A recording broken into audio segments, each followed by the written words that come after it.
पीछे पड़े कि भगवान को बस में होना पड़ा, अपने बस कर राखे राम।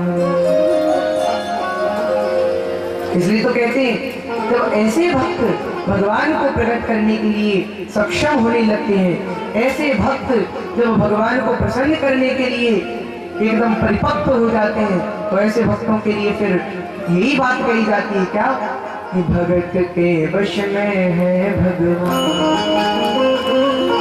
भगत बिना ये कुछ भी नहीं है, भक्त बिना ये कुछ भी नहीं है, भक्त है इनकी शान, भगत के वश में है भगवान, भगत के वश में है भगवान।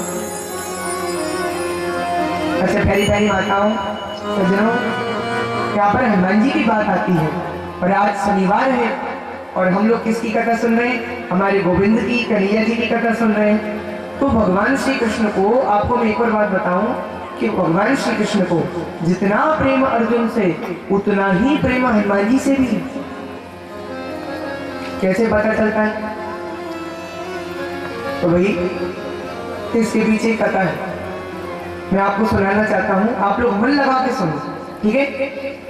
एक बार क्या हुआ सज्जनों कि भगवान श्री कृष्ण ने अर्जुन को भेजा, कहा अर्जुन से, अर्जुन जाओ और मुझे जरा पूछ, और अगर मतलब पुष्पों के लिए तुम उस वन में जाओ, और वन का पता बता दिया। अच्छा संयोग से उसी वन का पता बताया जहाँ पर हनुमान जी थे, पेड़ पर बैठे थे। जय सिया राम, जय जय सिया राम, जय सिया राम, जय जय सिया राम, ईश्वर कर रहे थे। अब भगवान हनुमान जी की तरफ नजर नहीं गई और अर्जुन ने क्या किया, इधर उधर देखा, कोई दिखा नहीं, डायरेक्ट जाके फूल तोड़ लिया। सोचा फल भी ले जाएं, हमारे कन्हैया जी गुस्सा अगर कभी होंगे मुझसे तो मैं उनको उनका प्रिय फल दूंगा तो वो प्रसन्न भी हो जाएंगे। तो क्या किया, फल भी तोड़ लिया। लेकिन किसने देख लिया? हनुमान जी ने देख लिया। हनुमान जी तुरंत उतरे और बोले अरे रुको रुको रुको, ये क्या कर रहे हो? कहा मैं अपने भगवान के लिए फूल और कुछ फल ले जा रहा हूँ। तो हनुमान जी बोले कि फिर तुम चोरी क्यों कर रहे हो? भाई अच्छे काम के लिए ले जा रहे हो तो चोरी से क्यों ले जा रहे हो? पूछ के ले जाओ, मांग के ले जाओ, चोरी से क्यों ले जाते हो? अर्जुन बोला मैं अपने भगवान के लिए ले जा रहा हूँ, भगवान के लिए पूछने की क्या जरूरत? हनुमान जी बोले अच्छा एक बात बताओ, कौन से भगवान के लिए ले जा रहे हो? हाँ मैं अपने कृष्ण भगवान के लिए ले जा रहा हूँ। हनुमान जी बोले फिर तो ले जाओ। क्यों? बोले जो भगवान ही चोर है, उनके भक्तों से अपेक्षा ही क्या करना, वो भी तो चोरी करेंगे, तो ले जाओ। आखिर नहीं तो चोर, ले जाओ। अर्जुन को बुरा लग गया। अर्जुन ने कहा अच्छा मेरे भगवान चोर हैं तो आपके राम भगवान भी कौन से बहुत बड़े वीर हैं, अगर चाहते भाई वानर सेना की मदद से पुल बनाया, इतने बड़े शूरवीर, इतने बड़े बलवान, इतने योद्धा थे, तो वो अपने बाणों से भी तो समुद्र पर पुल बना सकते, मेहनत नहीं करनी पड़ती, ऐसा क्यों नहीं किया उन्होंने? हनुमान जी बोले देखो वो भगवान है, वो सब कुछ कर सकते थे, लेकिन उन्होंने लीला की। उनके जो भक्त थे, जो जितने भी वानर सेना के सदस्य थे, सब भगवान की सेवा करना चाह रहे थे, तो भगवान ने उनकी इच्छा पूरी की। बोले ऐसे थोड़ी मैं मानूंगा, मुझे तो लगता है भगवान के बाणों में वो दम नहीं था कि वानर सेना उस पर चल सके और वो बिना टूटे। तो इतना सुनते ही हनुमान जी ने कहा कि अच्छा चलो ठीक है, मैं तुम्हें चुनौती देता हूँ, तुम बनाओ, तुम बना सकते हो पुल? बोले हाँ मैं बना सकता हूँ। हनुमान जी बोले उस वक्त तो हजारों लाखों करोड़ों अरबों बंदर चले थे उसके ऊपर, अब मैं एक बंदर चलूंगा उस तुम्हारे पुल के ऊपर, और अगर वो टूट गया, अगर नहीं टूटा तो तुम जो कहोगे मैं करने तैयार हूं, और अगर टूट गया तो बताओ तुम क्या करोगे? अर्जुन बोला मैं क्षत्रिय हूं, मैं योद्धा हूं, अगर मेरी बात झूठी हो गई तो मैं क्षत्रिय किस बात का, मैं अपने प्राण त्याग दूंगा, मर जाऊंगा। हनुमान जी ने कहा ठीक है चलो देखते हैं। और अब आया अर्जुन तैयारी के साथ में, अर्जुन आए और आकर के अर्जुन ने बाणों की बरसात कर दी और एकदम लंबा सा विशाल और बड़ा मजबूत पुल बनाया। लेकिन हनुमान जी महाराज का तो कहना ही क्या, हनुमान जी की पराक्रम, हनुमान जी के बल, उनका पार ही क्या। सज्जनों, प्यारी प्यारी माताओं, आप लोग जानते हो हनुमान जी में कितना बल है। तुलसीदास जी जब हनुमान चालीसा लिखते हैं तो उसमें दूसरी चौपाई आती है, राम दूत अतुलित बल धामा। और अतुलित बल का मतलब होता है जो तोला ना जा सके। तो हनुमान जी में ऐसा कैसा बल है अतुलित, तो पता लगाया अगर जाए तो ये पता चलता है भैया। क्या एक सज्जन बता रहे थे, उनका कहना है, संत लोग भी कहते हैं क्या, कि पहले के समय में जो बल होता था वो नापा जाता था हाथियों से। आजकल हॉर्स पावर हो गया है ना, पहले हाथियों की ताकत होती थी। तो 10,000 हाथियों की जिसमें ताकत होती थी वो होता था दिग्गज, दिशाओं के दिग्गज होते थे पहले। तो 10,000 हाथी का बल एक दिग्गज, और 10,000 दिग्गजों की शक्ति अगर मिला दी जाए तो वो शक्ति एक ऐरावत हाथी में है। और 10,000 ऐरावत हाथियों में जो बल है वो बल अगर मिला दिया जाए तो वो बल एक इंद्र में है। और 10,000 इंद्रों के बराबर जो बल है वो बल अगर मिला दिया जाए तो इतना बल हनुमान जी की एक उंगली में है। बोलो हनुमान जी महाराज की जय। अब अंदाजा लगाओ कितना बल है। इसलिए तो कहा जाता है अतुलित बल धामम है से लाभ देहम, धनुज बल कृशानम ज्ञानी नामाग्रगण्यम, सकल गुण निधानम बाणराणामधीशम, रघुपति प्रिय भक्तम वात जातम नमामि। तो मतलब हनुमान जी में अपार बल है। तो हनुमान जी ने क्या किया, विशाल स्वरूप बनाया, विशाल रूप धारण किया। और आप तो जानते हो जब समुद्र पार किया था तब भी तो कितना पर्वताकार शरीर धारण किया। अब की बार इतना बड़ा शरीर बनाया उन्होंने कि उन्होंने अपने हाथों में पैरों में कोसों के, तो एक एक कोस लंबे लंबे तो पत्थर बांधे। सोचो 1 किलोमीटर कितना लंबा होता है और कोस कितना लंबा होगा, तो इतने कोसों बड़े बड़े लंबे लंबे तो पत्थर बांधे शरीर में। और बांध करके जो उन्होंने पुल पर पैर रखा, चरण रखा, थम्बदी से पुल हो गया। फिर हनुमान जी छोटे हो गए और आकर के अर्जुन से बोले देखो टूट गया ना पुल। बात कर रहे थे तुम्हारे बाणों में ही उतना दम नहीं है कि भगवान की जो बानर सेना है उस बानर सेना का बल कहां से उठाएगी। अर्जुन ने कहा मैंने पहले ही एक बात कही थी कि अगर पुल टूट गया तो मैं प्राण त्याग दूंगा। मैं क्षत्रिय हूँ, अपनी बात से चूकूंगा नहीं, मैं तो मरने के लिए जा रहा हूँ। और चिता लगाई, अग्नि लगाई और अर्जुन उसमें चढ़ने ही वाले थे। हनुमान जी नहीं चाहते थे कि अर्जुन के साथ ऐसा माना कि उनमें चुनौती हुई, लगी, चैलेंज लगा कि अगर ऐसा हो जाएगा तो ऐसा हो जाएगा, ऐसा हो जाएगा तो ऐसा हो जाएगा। लेकिन हनुमान जी ऐसा नहीं चाहते थे कि उनकी मृत्यु, वो मरे। तो हनुमान जी भगवान से मन ही मन में प्रार्थना कर रहे थे, क्या कह रहे थे, प्रभु कुछ कीजिए, आपके भक्त का कुछ भी बिगड़ेगा लास्ट तो प्रभु आपकी ही जाएगी, इसलिए आप कुछ करो। हे गोविंद, हे गोपाल, आप आइए, अर्जुन की रक्षा कीजिए। और वो ऐसा कह ही रहे थे, इतने में ही भगवान वेश बदल कर वहां पर पहुंच गए। बोलो कृष्ण कन्हैया लाल की। अच्छा, भगवान वहां पहुंच तो गए, लेकिन उन्होंने पहले तो अर्जुन से पूछा, भाई तुम कौन हो, ये तुम क्या कर रहे हो। अर्जुन ने कहा, देखिए ये बात हुई थी और अब मैं जो शर्तें रखी गई थी उसके अनुसार मैं हारा और अब मैं मरने के लिए जा रहा हूँ।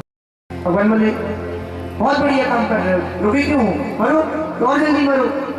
तुम भाई तुम क्षत्रिय हो, तुम्हारी बात खाली नहीं जाना चाहिए, मरो जल्दी जल्दी जाओ, जल्दी अग्नि में छोड़ो।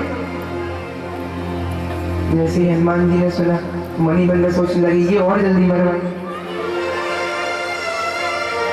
मैंने सोचा था काम बनाने आएंगे, ये तो और बिगाड़ रहे हैं।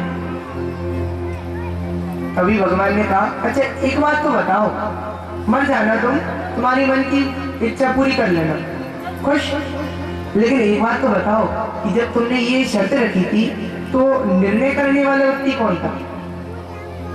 और निर्णय करने वाला तो कोई नहीं था, हमने ही शर्त रखी और हमने ही अपने आप में ही मान लिया कि हाँ ये हो गया और अब हम मरने जा रहे हैं। हमने बोली ऐसे थोड़ी, ये तो गलत बात हुई, फिर कोई तीसरा व्यक्ति भी तो होना चाहिए जो रिजल्ट दे, किसी पक्ष में जो पक्षपाती ना हो, अलग से आए और आपका जो शर्त हो उसके अनुसार वो आप अपना निर्णय सुनाए। तो कहा कि फिर क्या करें, एक बार फिर से करके बताओ। तो अर्जुन ने फिर से पुल बांधा। अब की बार हनुमान जी फिर से विशाल रूप धारण कर ली और अब की बार एक रूप में तो भगवान वहीं खड़े रहे और दूसरे रूप में कच्छप अवतार धारण करके पुल के नीचे आ गए। बोलो कृष्ण कन्हैया लाल की। अब तो हनुमान जी खूब उछले कूदे खेले कूदे, जितनी भी जंप मारना चाहे मारे, लेकिन पुल टूटने वाला नहीं है। धम धम तो हो रही है लेकिन पुल टूट नहीं रहा। हनुमान जी उधर तक चले गए और वापस भी आ गए, पुल टूटे। हनुमान जी ने कहा ये क्या हो गया? अभी उन्होंने देखा कि जो भगवान जो बन के आए थे वो तो गायब है, कहाँ गए भगवान? तभी भगवान वहां पर प्रकट हुए और जब सारी जो घटना थी सब उन्होंने बताया अर्जुन को ये और हनुमान जी को बताया। तो सब कुछ जानने के बाद हनुमान जी मान गए कि प्रभु आपकी जय हो, आपकी जय हो। भक्ति की रक्षा के लिए आप कुछ भी कर सकते हैं, आप चीटिंग भी कर सकते हैं। तो प्रभु मैंने अपनी बात मैं स्वीकार करता हूँ, मैंने कहा था अगर मैं हार जाऊंगा तो जो कहोगे मैं करने को तैयार होऊंगा। तो अर्जुन बोला जी हाँ मैं अभी बताता हूँ आपको क्या करना है। और वो बताने लगे थे भी भगवान ने रोका, नहीं नहीं नहीं अर्जुन रुको, अभी मत मांगना, जब मौका आएगा तब मांगना, जब समय आएगा तब मांगना। और जब युद्ध महाभारत का प्रारंभ होने जा रहा था तो हनुमान जी महाराज को भगवान ने बुलाया और अर्जुन से कहा कि अब तुम उनसे मांग सकते हो कि वो तुम्हारे रथ पर विराजमान हो जाएं। और हनुमान जी से कहा कि आप रथ पर विराजमान हो जाओ। तो हनुमान जी ने कहा कि मैं एक शर्त पे आऊंगा। बोले क्या शर्त है आपकी? तो मेरी शर्त ये है कि मैं वहां जाता हूँ जहाँ भगवान की कथा होती है, मैं वहां जाता हूँ जहाँ भगवान का भजन होता है। अब मान के चलो आप लोग युद्ध करने में लगे रहे तो हमारा मनोरंजन तो होगा ही नहीं, तो फिर हम कैसे आएंगे? भगवान बोले चिंता मत करो, भगवान का भजन भी होगा, नाम भी होगा, आप निश्चिंत रहो, कथा भी होगी, सब होगा, आप विराजमान तो होइए। हनुमान जी मान गए और बैठ गए। तो सज्जनों, प्यारी प्यारी माताओं, महानुभावों, अर्जुन को गीता सुनाना तो मानो महाना था भगवान का। संतों का तो ये मानना है, कुछ संतों का, कि गीता तो उनको हनुमान जी महाराज को ही सुनाना था और उन्हीं को रखा था वहां पर कि आप कथा सुनोगी, आपको श्रीमद् भागवत गीता की कथा हम सुनाएंगे। और हनुमान जी रुके और जब तक भगवान हनुमान जी महाराज उस रथ पर रहे जिसका नाम था कपिध्वज, उस रथ पर रहे तब तक उस रथ का बाल भी बांका नहीं हुआ। बड़े बड़े अस्त्रों से उस पर प्रहार हुए, कुछ भी नहीं बिगड़ा ना अर्जुन का ना भगवान। और भगवान तो वैसे भी सर्वंतर्यामी है, लेकिन अर्जुन की सुरक्षा जरूरी। तो सर्वशक्तिमान भगवान ने अर्जुन को बताया, उसने किया और फायदा अर्जुन को ही हुआ। और बाद में जब युद्ध संपूर्ण हुआ और भगवान रथ से उतरने ही वाले थे, इतने में ही अर्जुन और भगवान उतर रहे थे तो पहले उन्होंने कहा कि अर्जुन पहले तुम उठो। बोले क्यों? बोले उतरो तो सही, थोड़ा दूर जाके खड़े हो जाना, ठीक है। और इधर भगवान अर्जुन को उतारते हैं, फिर खुद उतरते, और जैसे ही भगवान उतरते ही सज्जनों रथ वहीं पर जलकर भस्म हो गया। और हनुमान जी महाराज भी चले। तो देखा आप लोगों ने, हनुमान जी महाराज के कारण पूरे युद्ध में जिस अर्जुन से भगवान प्रेम किया करते थे, ऐसे अर्जुन की हनुमान जी ने रक्षा की। तभी से भैया हनुमान जी और अर्जुन दोनों भगवान को अपने सबसे प्रिय हो गए। भगवान तो देखा आपने, ऐसे हैं हमारे हनुमान जी महाराज। दुष्टों का संहार करते हैं। और चौपाई आती है हनुमान चालीसा में, भाई कई सारे ऐसे भेद हैं जो लोग जानते नहीं हैं, या कुछ लोग जानते हैं तो कुछ लोग समझ नहीं पाते, केवल मान लेते हैं कि हाँ ऐसा लिखा है तो होता होगा, लेकिन उसके पीछे वाकई कुछ बात है, ये जानने के बाद लोगों का भ्रम दूर हो जाता है। इसलिए भ्रमों का दूर होना भी जरूरी, संदेह का दूर होना भी जरूरी है। अब जैसे मान के चलो हनुमान चालीसा में एक चौपाई आती है, चारों युग पर ताप तुम्हारा है प्रसिद्ध जगत उजियारा। लोग कहते हैं भैया चारों युगों में कैसे, अब लिखा है तो हो गई, लेकिन भाई इसके पीछे एक कारण भी है। दृष्टिकोण बदलने की जरूरत है आपको। दृष्टिकोण बदलने से बहुत कुछ बदल जाता है। इसलिए दृष्टिकोण बदलने की देरी, दृष्टिकोण अगर बदल दिया जाए तो आप लोग ये देखोगे कि आप लोगों ने सज्जनों, आपको मैं एक बच्चे की कहानी सुनाता हूं। एक बच्चा था, छोटा सा था। वह बच्चा जब 3 महीने केवल स्कूल जा पाया तो सुनने में उसे काफी परेशानी आया करती थी। तो उसके जो टीचर लोग थे, शिक्षक लोग, उन लोगों ने एक बार उसे घर भेजा और घर जा करके उसको एक जेब में एक पर्ची रख दी, जो उसकी माँ ने उठा के पढ़ी। उस पर्ची में लिखा था कि आपका जो टॉमी है, यानी आपका जो बालक है, वह बिल्कुल अनपढ़ है, ये पढ़ नहीं सकता, आप इसे स्कूल मत भेजिए। तो उसकी माँ ने तभी निश्चय कर लिया कि मैं अपने बच्चे को खुद पढ़ाऊंगी, स्वयं पढ़ाऊंगी। और आपको पता है आगे चलकर वही बालक थॉमस एल्वा एडिशन के नाम से जाना जाता है, जिसने लाइट बल्ब का आविष्कार किया। आज हमारे घरों में जो उजाला है, जिस बल्ब के कारण रोशनी फैलती है, वही बालक है जिसके कारण आज हमारे घर पर वो रोशनी फैलती है, दीपक के अलावा। उसके माध्यम से आप अंदाजा लगाइए सज्जनों, जब वो 3 महीने का था, वो जब 3 महीने स्कूल जा पाया और केवल उसकी माँ के दृढ़ संकल्प से और खुद के दृढ़ संकल्प से वो इतना महान बन गया कि आज लोग उसकी जीवनी पढ़ते। सोचिए। और जब वो व्यक्ति बूढ़ा हुआ तो बूढ़ा होने के बाद उस व्यक्ति की एक फैक्ट्री थी, वो फैक्ट्री जिसमें वो काम करता था, आविष्कार किया करता था, वो फैक्ट्री एक दिन जल गई, उसमें आग लग गई। तो उसने क्या प्रार्थना की, क्या कहा भगवान से? उसने कहा प्रभु बहुत अच्छा किया आपने जो इस फैक्ट्री को जला दिया, बहुत अच्छा हुआ जो ये फैक्ट्री जल गई, तुम्हारा बहुत बहुत शुक्रिया प्रभु। क्यों?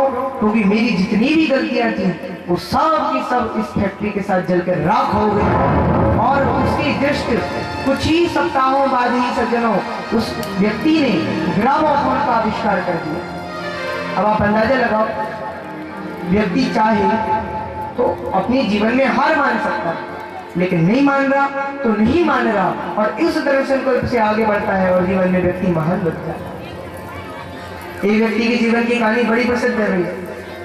वह व्यक्ति 22 साल की उम्र में व्यापार में सफल हुआ, फिर 24-25 साल की उम्र में उसने चुनाव में खड़ा हुआ तो वो चुनाव हार गए, फिर 27 साल की उम्र में फिर उसने वही व्यापार खोला, फिर हार गया, फिर इसके बाद फिर उसकी पत्नी की मृत्यु हो गई, तो फिर 34 साल की उम्र तक तो उसकी मानसिक स्थिति बिगड़ गई, फिर 42 साल की उम्र के आसपास उस व्यक्ति ने फिर से एक सीनेट का चुनाव लड़ा। फिर 45 साल की उम्र में फिर व्यापार खोला, उसमें हार गया, उसमें सफल हो गया। 47 साल की उम्र में उसने उपराष्ट्रपति को चुनाव लड़ा, वो हार गया, मतलब हारता ही हारता रहा। और तो और सज्जनों, माताओं, उस व्यक्ति ने 49 साल की उम्र में फिर एक चुनाव लड़ा कांग्रेस से, लेकिन फिर वो व्यक्ति हार गए।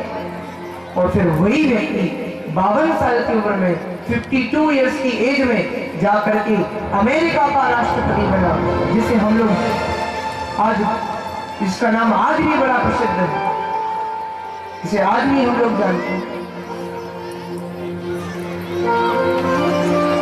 अब आप लोग बताओ, उस महान आदमी को अगर जरा सा भी अगर मौका मिल जाता, मौका कितना मिला था उसको कि वो अपने रास्ते से भाग सकता था,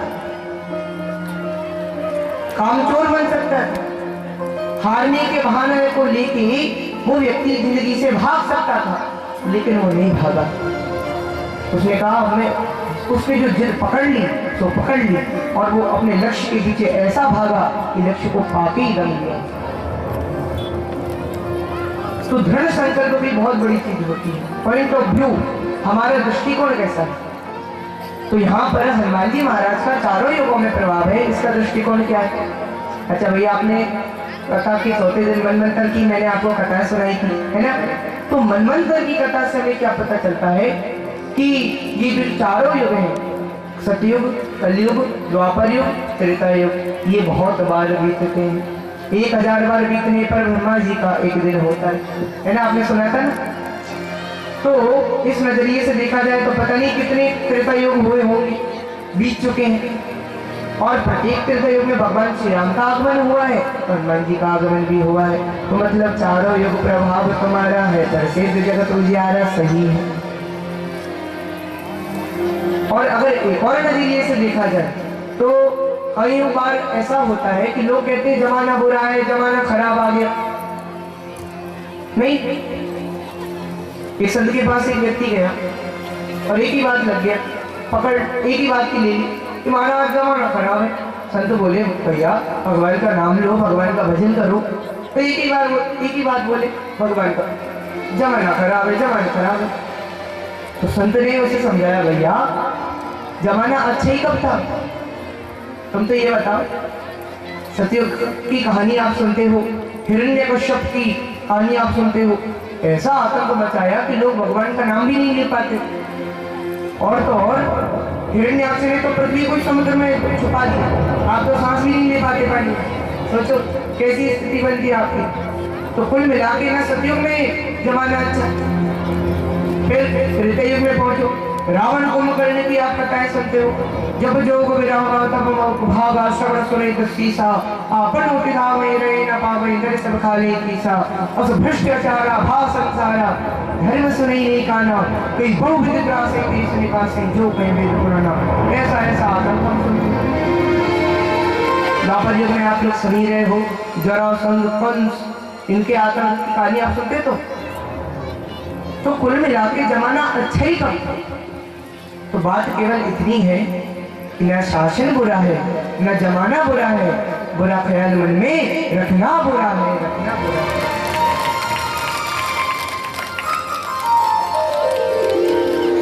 और अब युगों की बात आती है, तो अगर आप लोग भगवान श्री राम की कथा में बैठे हुए हो और मन में ऐसा भाव आपका है कि हम श्री राम जी के नाम का स्मरण कर रहे हैं, उनके नाम की भक्ति में मस्त हैं, झूम रहे हैं और ऐसी भक्ति कर रहे हैं, तो आप लोग ये मत सोचो कि हम लोग कलयुग में हैं। ये आप लोग कहाँ हो जाते हो, कहाँ पहुँच गए आप लोग, त्रेता युग में। और अगर द्वापर युग में पहुँचना चाहते हो तो भागवत कथा में भगवान श्री कृष्ण के नाम का, श्री राधे नाम का स्मरण कर रहे हो, तो ऐसा मत सोचो आप कलयुग में हो। ये सोचो आप कहाँ पर हो, द्वापर युग हो। अगर आप ध्यान लगाकर उस परम तत्व तक पहुंचने की तैयारी कर रहे हो, ध्यान लगाकर ओम का जाप कर रहे हो और उसी ध्यान में आप लगे हुए हो, ये मत सोचो आप कलयुग में हो। ये सोचो आप कहाँ पर हो, आप हो सतयुग में। और सारे युगों में, सतयुग में तो भाई भगवान का नाम ले रहे हो, माला जप रहे हो। अच्छा, माला जपने की बात आती है तो मुझे एक और बात याद आती है कि आजकल के लोगों की स्थिति ये है कि माला जपने जाते हैं ना, कोई दुनिया के काम याद आते हैं भाई, दुनिया के काम कभी याद आएंगे कि अरे हमें वो करना था, ये करना था, वो नहीं हुआ, ये नहीं हुआ। सज्जनों, उसी वक्त हमें सब दुनिया भर की चीजें याद आएंगी, है ना। और ऐसे लोग